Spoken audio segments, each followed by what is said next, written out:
तीन बहनें, एक भाई और मां के साथ घर में गुर्बत ने डेरे डाल रखे थे।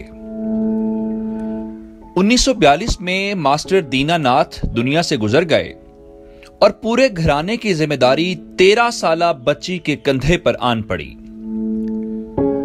खेलने के दिन थे, लेकिन जिंदगी ने फिल्म के सेट पर ला खड़ा किया। मेकअप की मुलम्मा साजी और सेट की हंगामा खेजी से बच्ची का दिल कटता रहा। बंबई के रेलवे स्टेशन मलात से स्टूडियोज का फासला अच्छा खासा था, लेकिन बच्ची पैदल आया जाया करती ताकि पैसे बच सके। रात गए जब घर पहुंचती तो हाथ में थोड़ी सी सब्जी, साड़ी के पल्लू में चंद सिक्के और आंख में ढेर सारे आंसू होते। ये फूट फूट कर रोने लगती, लेकिन अगले दिन पेट की भूख दोबारा फिल्मी दुनिया के दोज़ख में ला झोंक देती। बच्ची का नाम हीमा था, जिसे दुनिया लता मंगेशकर के नाम से जानती है। इनके वालिद थिएटर के मशहूर अदाकार और क्लासिकल गायक थे। मराठी जबान की 3 फिल्में नाकाम हुईं, जिसके बाद मायूसी, घटिया शराब और मौत तक का फासला पलक झपकते तय कर लिया। इस कड़े वक्त में मास्टर जी के देरीना दोस्त मास्टर विनायक ने कोल्हापुरा अपने पास बुलाया और फिर अपनी कंपनी के साथ बम्बे ले आए। नई मुसीबत यूं पड़ी कि विनायक भी चल बसे और यूं 1948 में मास्टर गुलाम हैदर ने लता के सर पर हाथ रखा। मास्टर गुलाम हैदर उस वक्त चोटी के मौसीकार थे। वो पाकिस्तान से एस मुखर्जी की फिल्म शहीद के लिए मौसीकी तरतीब देने दोबारा बम्बे गए और ऑर्केस्ट्रा में किसी के कहने पर नई बच्ची को एक बार सुन लेने पर राजी हो गए। मास्टर जी फिल्म शहीद के लिए ये नई आवाज इस्तेमाल करना चाहते थे, लेकिन एस मुखर्जी ने कहा, नहीं, इस बच्ची की आवाज बहुत पतली है, ये नहीं चलेगी। मास्टर गुलाम हैदर बच्ची के साथ रेलवे स्टेशन की तरफ चल पड़े और रास्ते में इस नई आवाज की मुनासबत से एक गीत की धुन तैयार की, जो उनकी दूसरी फिल्म मजबूर में दिल मेरा तोड़ के बोल के साथ शामिल हुआ। यह गीत अनिल बिस्वास ने सुना और इस तरह खेमचंद प्रकाश तक नई आवाज की खबर पहुंची। जिंदगी कैसे कैसे अजब खेल खेलती है।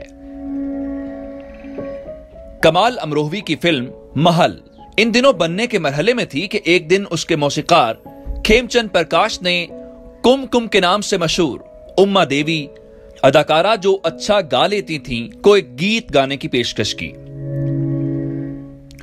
कुमकुम ने करदार प्रोडक्शन हाउस से मुआहदे की वजह से इनकार कर दिया। गीत नो आमोज लता को मिल गया और इस गीत ने हिंदुस्तानी सिनेमा की तारीख बदल के रख दी। यह लता का पहला हिट गीत आएगा आने वाला था।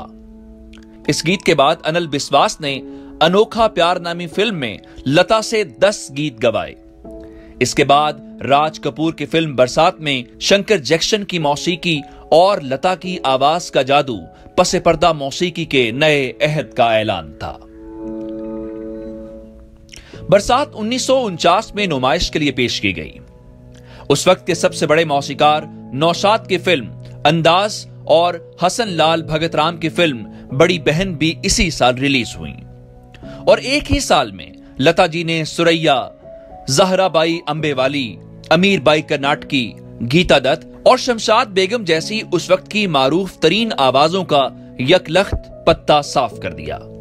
अब लता नंबर 1 थी और कोई उनके करीब तो क्या, उनकी खाक के करीब भी नहीं पहुंच सका।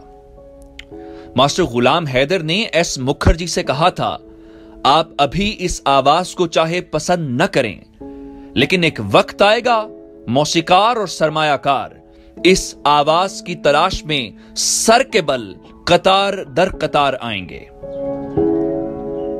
ये बात हर्फ ब हर्फ दुरुस्त साबित हुई और तब लता ने उधार चुकाने में कोई कसर न छोड़ी।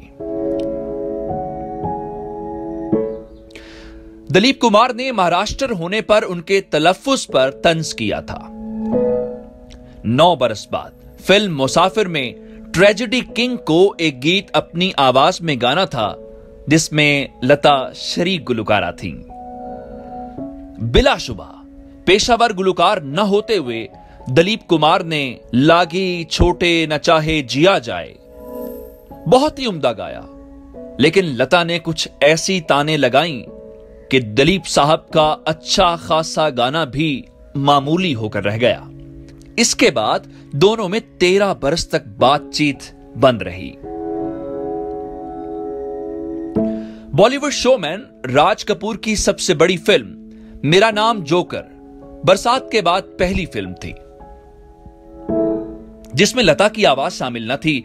फिल्म बुरी तरह पिट गई और राज कपूर बादिल नखास्ता लता से सुलह करने पर मजबूर हो गए। लता ने गीतों की रॉयल्टी और अगली फिल्म बॉबी के लिए शंकर जैक्सन की जगह बतौर मौसीकार लक्ष्मीकांत प्यारेलाल को साइन करने की शराइत रखी, जो फौरन मान ली गई। राज कपूर का शो शंकर जैक्सन, नरगिस, मुकेश के बगैर मुमकिन था, लेकिन लता को निकालने से उसकी पूरी इमारत डोलने लगती। सलल चौधरी ने कहा था, हम सब मौसीकार किसी न किसी तरह लता से तख्लीकी लगाव का रिश्ता रखते हैं। उस रिश्ते में कोई खलल आया, सी रामचंद्र जैसे महान संगीतकार का पूरा करियर ही डूब गया। एस डी बर्मन को 4 साल बाद दोबारा लता की तरफ लौटना पड़ा। 1967 में जब लता ने अपने बेहतरीन 10 गीत चुने तो उसमें अनिल बिस्वास, एस डी बर्मन और शंकर जैक्सन का एक भी गीत शामिल न था। यह लता का एक खामोश पैगाम था कि मौसीकार चाहे जितना बड़ा मर्जी नाम रखता हो, लता को रत्ती बराबर परवाह नहीं है।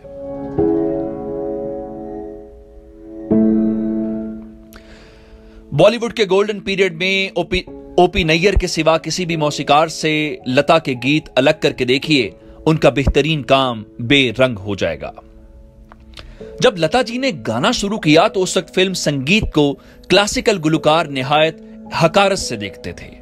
लता जी ने इब्तिदा में क्लासिकी मौसीकी सीखना शुरू कर दी, लेकिन जैसे ही मास्टर गुलाम हैदर को मालूम हुआ, उन्होंने पाकिस्तान से खत लिखा कि आप ये क्या कर रही हैं, आपकी आवाज बहते हुए मधुर दरिया की सी है, क्लासिकी अंदाज चनाब की रवानी को मजरूह कर देगा। 1953 में उस्ताद बड़े गुलाम अली खान अमृतसर गए तो पंडित राज उनसे मिलने होटल पहुंचे। अचानक एक गीत की आवाज सुनाई दी, ये जिंदगी उसी की है जो किसी का हो गया। जब गीत खत्म हुआ तो बड़े गुलाम अली खान ने कहा, कमबख्त कभी बेसुरी होती ही नहीं। लता से पहले गुलकारी फिल्म आर्ट का हिस्सा थी। लता और रफी ने इसे अलग अलग आर्ट बना दिया और उस बुलंदी तक ले गए जहां किसी दूसरे का नामो निशान तक नहीं मिलता। फिल्म की दुनिया में कैसी कैसी हंगामा खेज हवाएं चलीं, कैसे कैसे चेहरे बुझ गए, कितने ही तख्लीकारों के सौते खुश्क हो गए, लेकिन लता की लय इस शोर में कहीं गुम ना हो सकी। कितनी नस्लों ने लता की आवाज में मोहब्बत करना सीखा, अपनी तन्हाई को मिटाया और जिंदगी का बोझ उठाने में मदद ली। फन के बगैर जिंदगी नामुकम्मल है और लता के बगैर फन अधूरा है। 1989 में लता की उम्र 60 बरस थी, लेकिन उनका गीत दिल दीवाना बिन सजना के माने ना सुन के ऐसे लगता है जैसे 20 साल लड़की गा रही है। इस गीत को पिछले 30 बरस का मकबूल तरीन गीत समझा गया। 50 की दिहाई में लता जी नंबर 1 थी तो 90 की दिहाई में भी बेहतरीन गीत उन्हीं की आवाज में अमर हुए। ज्यादा नहीं तो गुलजार की फिल्म लेकिन और रुदाली के गीत ही सुन लीजिए। लेकिन 1949 में उन्होंने बरसात के लिए 9 गीत गाए तो 51 बरस बाद वीर ज़ारा के लिए भी इतने ही गीत गाकर सदाबहार गुलकारा होने का अमली सबूत दिया। लता जी की ऐसी बेमिसल कामयाबी देखते हुए करोड़ों लोग सोचते होंगे काश वो लता मंगेशकर होते। जावेद अख्तर ने जब उनसे पूछा कि आप अगले जन्म में क्या बनना चाहेंगी तो उन्होंने कहा कुछ भी, लेकिन लता मंगेशकर नहीं। एक तलखी जवान के मिजाज का हिस्सा बन गई और कभी अपना निजी जीवन सुरीला न बना सकी।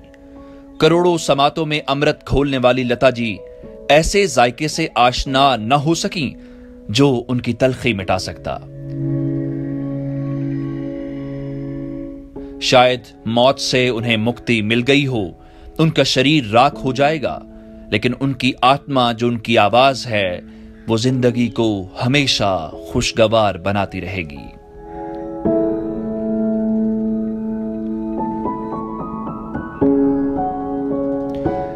दिन ढले जहां रात पास हो, जिंदगी की लौ ऊंची कर चलो। याद आए गर कभी जी उदास हो, मेरी आवाज ही पहचान है गर याद रहे।